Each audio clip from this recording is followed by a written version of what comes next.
Hi everyone! Today we're going to take a look at the 5 best DSLR cameras under $1,000 in the market for this year.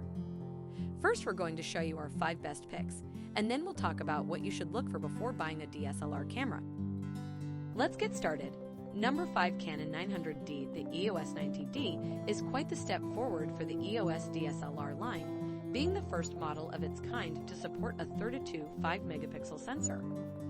Also helping to split it from the previous EOS 80D is 4K video recording, which is thankfully uncropped, while a fresh processing engine and faster burst shooting also feature.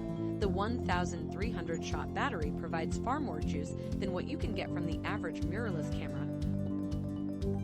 Number 4, we bring to you the D5600, brought to you by Nikon. This is a camera that's built with an optimal DX image sensor format, as well as a strong 23 5mm by 15 6mm image sensor size. For those of you who are unaware, this increase in size and enhancement in image format is excellent for the more advanced photographers, making it one of the best under $1,000 cameras on the market. 24.2 million megapixels enable the camera to capture highly detailed photographs during your next special moments. Number 3 is the Pentax KP. This one is designed with enhanced low-light performance and an engine with an accelerating unit for processing.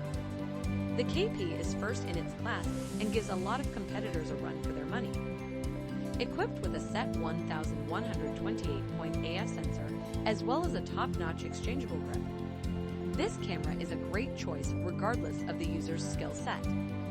The camera comes with a 24 3-megapixel APS double AA filterless CMO sensor, which is top of the line when it comes to CMOS sensors.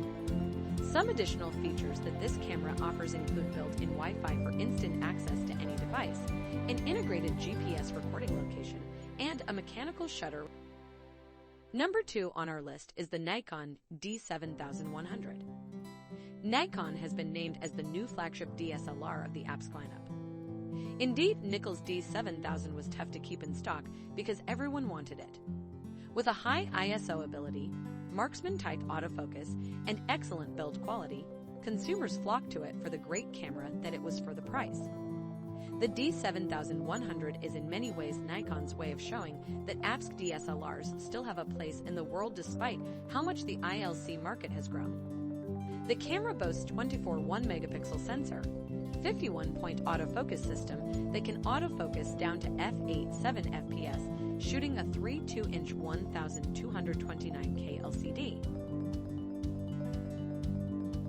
Number 1, Canon EOS Rebel T7i. This camera comes with a solid 4 to 5-point all-cross-type autofocus system and standard Canon EF mount for excellent support and stability when capturing your photographs.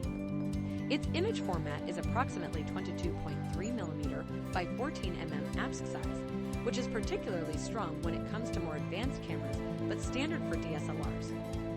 As a photographer, this camera essentially does all the hard work for you, as a 24.2-megapixel CMOS APS sensor will help you capture the details that other low-budget cameras might not allow.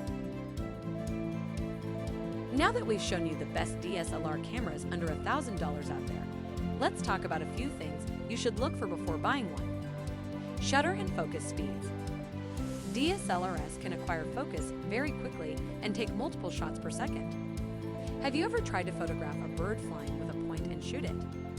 Moving subjects are extremely hard to photograph with point and shoot cameras because they lack good focus and shutter speeds. Should you get Canon, Nikon, Sony, Pentax, Olympus, Fujifilm, there are too many. This is a very important question because it will affect your future purchases. One thing is for sure, once you buy your first DSLR and get serious in learning photography, it will not stop there. You'll need more tools to create better-looking photographs and will definitely be spending money on accessories.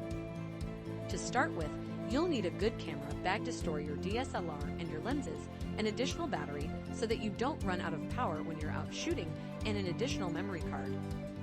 So why is the brand important? Because all brands make their tools proprietary. You cannot mount a Nikon lens on a Canon body and vice versa. The same goes for almost all other brands except some Fuji DSLRs that use the Nikon mount. This means that if you purchase a Canon DSLR, You can only buy lenses that are compatible with the Canon lens mount and megapixels. All camera manufacturers unfortunately engage in a megapixel race. It's definitely a marketing tool because most people think that more megapixels mean better image quality. Alright guys, that's all for now. If you enjoyed this video, please go ahead and leave a like if you're new to the channel and you liked the video, consider subscribing. We do our best to keep you up to date with the best products on the market.